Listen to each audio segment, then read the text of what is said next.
Oh, World Champs Marathon selection process. This will be a really exciting segment.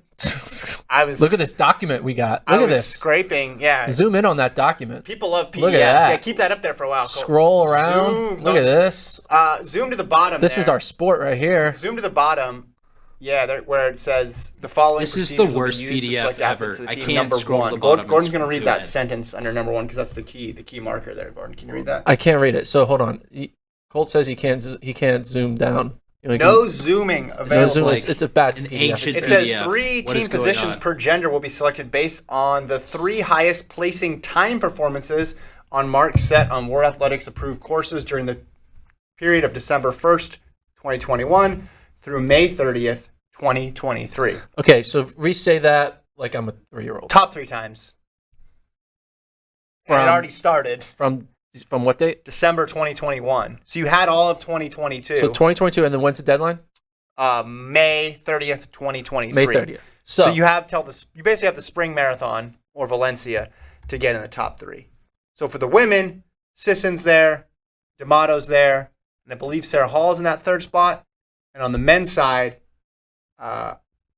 Rupp is in there, Mance is there, and I think it's Zach Panning. Now, this is totally different than the last World Championships qualification because demand was high for that one because the World Championships were in the United States, and they announced the procedure basically by the time qualification had ended. They're at least giving athletes another season to do it. And by season, I mean the spring marathon season. But some people are probably already locked into races. So if you really wanted to run the World Champs, you got to get to a fast race. So will Boston Marathon times count? Yes, it makes a carve out for that because it says it needs to be record eligible, but it also considers Boston.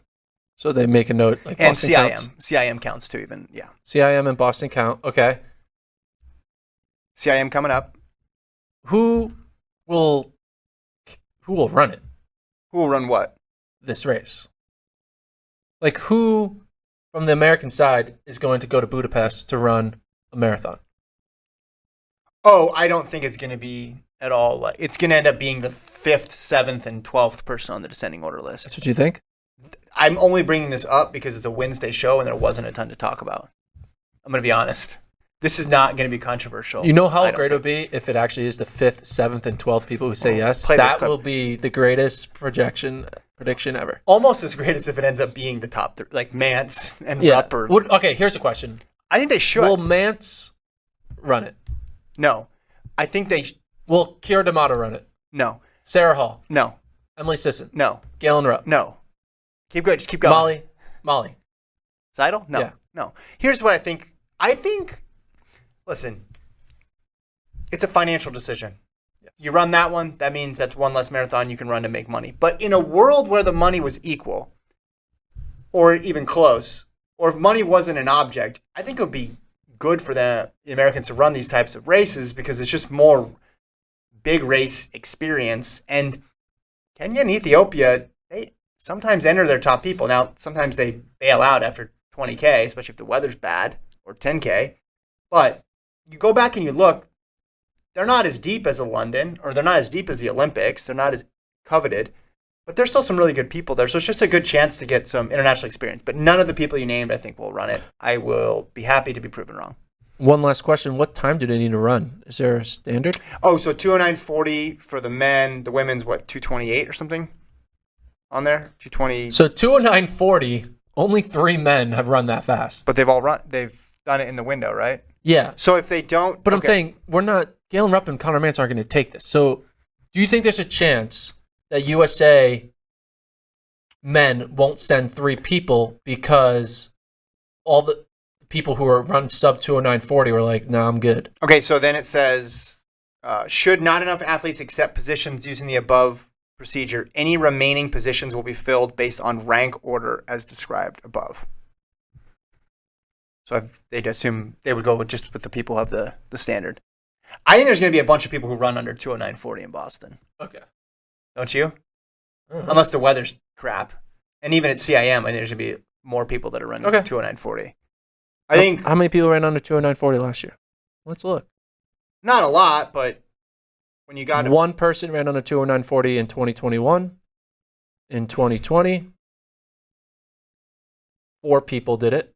Yeah. In 2019, 1 person did it. In 2018, 1 person, and this 1 person is Galen Rupp. Yeah. So, 2017, 1 person. But this here we go. 209.40 thing, Did 2016, no one did it. Panning ran it, right? Panning ran under 209.40 at Yes, Chicago. and he'll take the spot. So there's 1. But do you think 2 more people, not named Mance, Rupp, or whoever, will run sub 209.40? Yeah. I think we're going to have a couple seasons here where. But who's going to do that? Because last year, only Rupp ran fast, and he ran 206.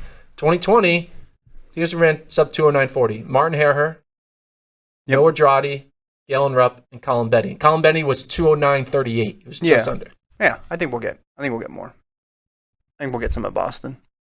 Especially if they plan on accepting the spot, they'll try to hit that line. I think there could be a situation where they only get 2 in. Where USA doesn't send 3 people on the men's side. Yeah. But Zach Panning will be our lone rep. What if they don't? Would they fill the field with non-time qualifiers and then it's just points? Yeah, it's going to be weird. It's going to get complicated. There's going to be I just have a feeling. I know you said the segment was just because of a Wednesday, but when we get to this, both things it's not going to be cut and dry. I think there's not going to be enough eligible men for our criteria, and then we're going to go on World Athletics, and it's just going to get weird, and all of a sudden, a random person's going to be there. I'm not saying it's not going to get weird. I'm just saying the stakes are going to be lower than they were for Eugene, because Eugene, the women's team especially, was stacked. I mean, Seidel ended up scratching, and then D'Amato took the spot on a couple weeks' notice. That's how in demand it was, right?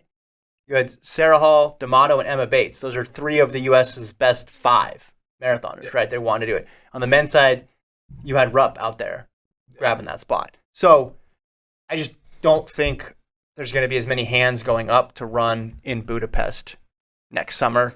And I'm basing that off of all the other previous world championships, where there occasionally has been some people who take the spots, but a lot more people declining than accepting.